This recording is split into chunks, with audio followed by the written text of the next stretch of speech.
Eu sou um cirurgião e dou aulas há algum tempo. E por 13 anos vivi em companhia de cadáveres e durante a minha carreira estudei anatomia a fundo. Posso, portanto, escrever sem presunção a respeito de morte como aquela. Jesus entrou em agonia no Getsemane e seu suor tornou-se como gotas de sangue a escorrer pela terra. O único evangelista que relata o fato é um médico, Lucas, e o faz com a precisão de um clínico. O suar sangue ou hematidrose é um fenômeno raríssimo. É produzido em condições excepcionais. E para provocá-lo é necessário uma fraqueza física, acompanhada de um abatimento moral violento, causado por uma profunda emoção, por um grande medo. O terror, o susto, a angústia terrível de sentir-se carregando todos os pecados dos homens devem ter esmagado Jesus.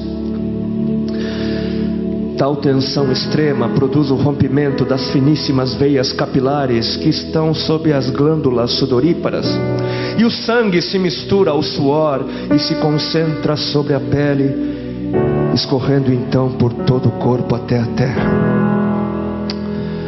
O corpo dele inteiro havia se tornado negro, porque ele havia suado sangue.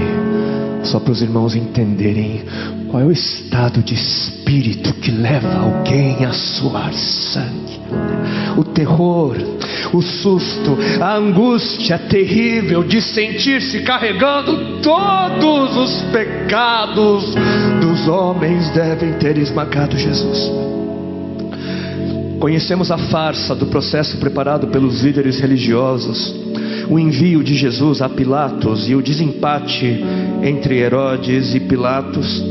Pilatos teve que ceder e então ordenou a flagelação, o chicoteamento de Jesus. Os soldados despojam Jesus, tiram a roupa de Jesus e o prendem pelo pulso a uma coluna do pátio.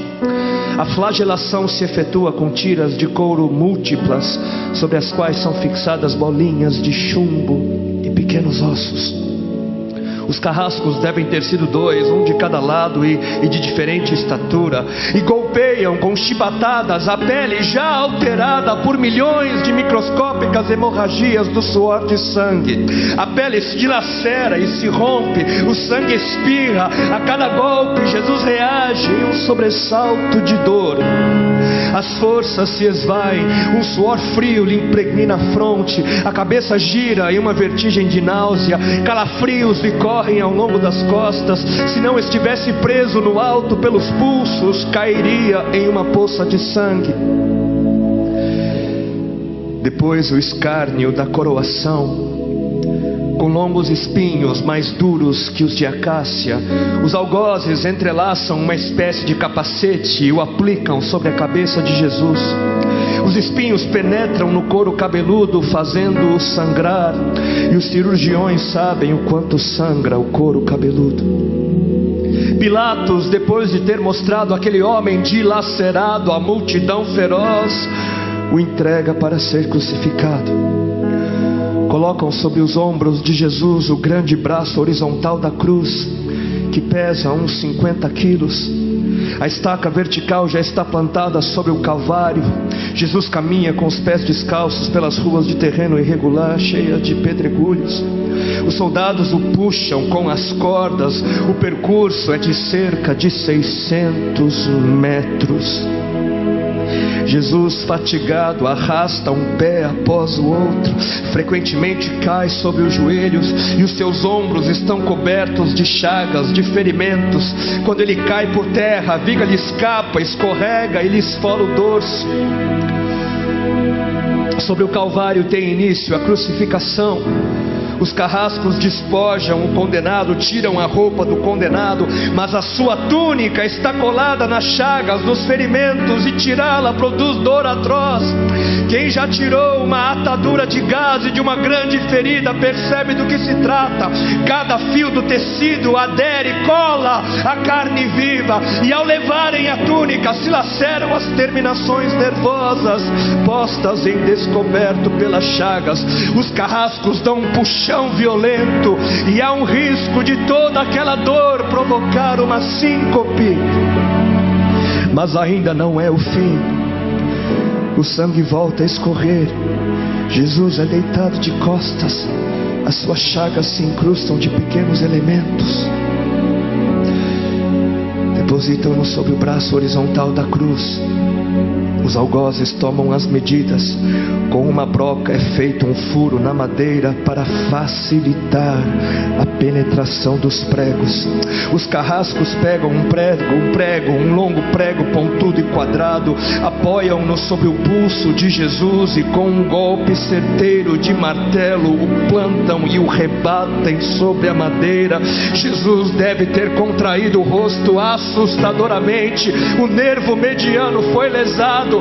Pode-se imaginar aquilo que Jesus deve ter provado: uma dor lancinante, agudíssima, que se difundiu pelos dedos e espalhou-se pelos ombros, atingindo o cérebro. A dor mais insuportável que um homem pode provar, ou seja, aquela produzida pela lesão dos grandes troncos nervosos, que provoca uma síncope e faz perder a consciência. Mas em Jesus não. O nervo é destruído só em parte, e a lesão do tronco nervoso permanece em contato com o prego.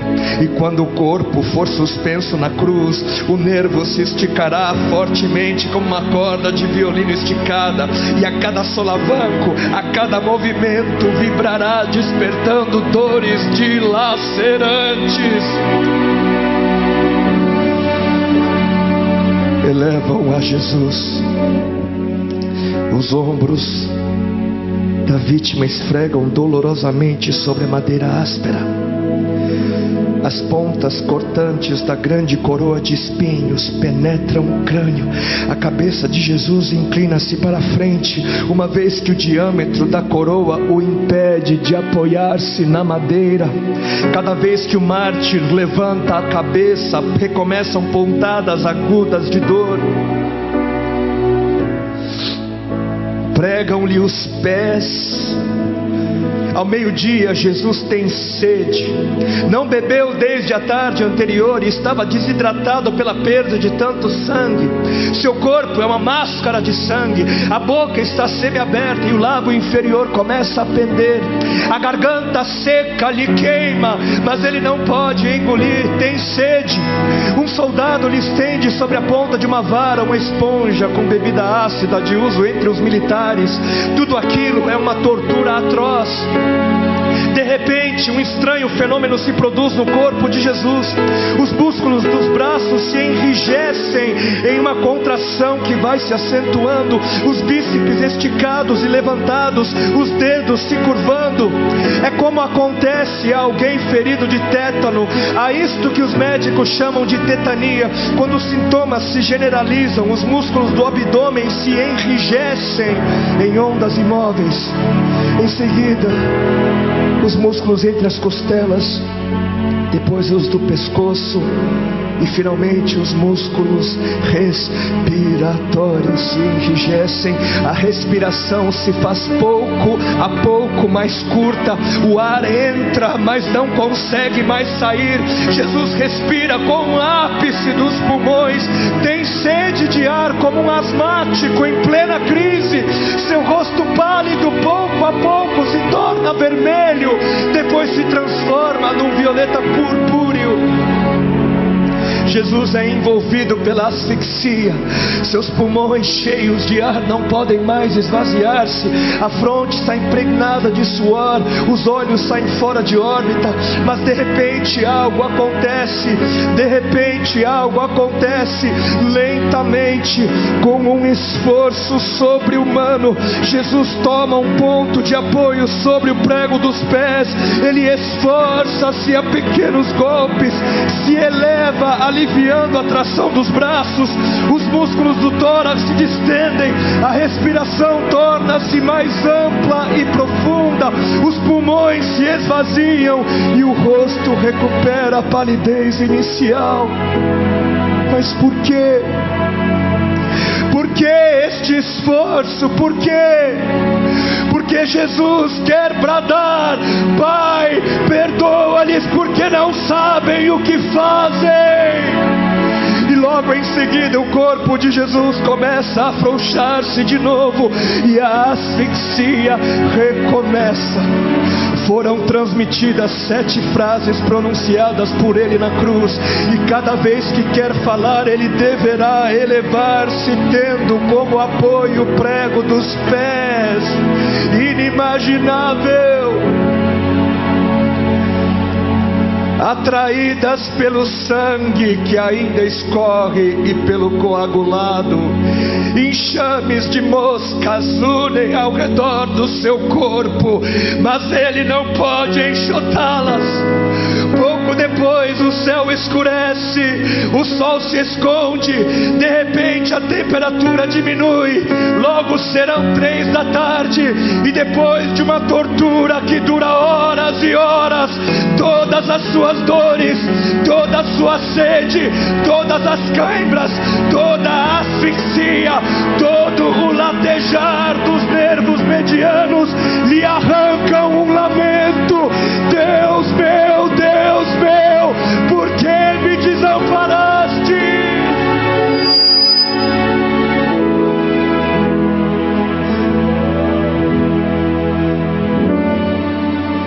Jesus grita: está consumado. E em seguida, num grande brado, diz: Pai, nas tuas mãos entrego meu espírito.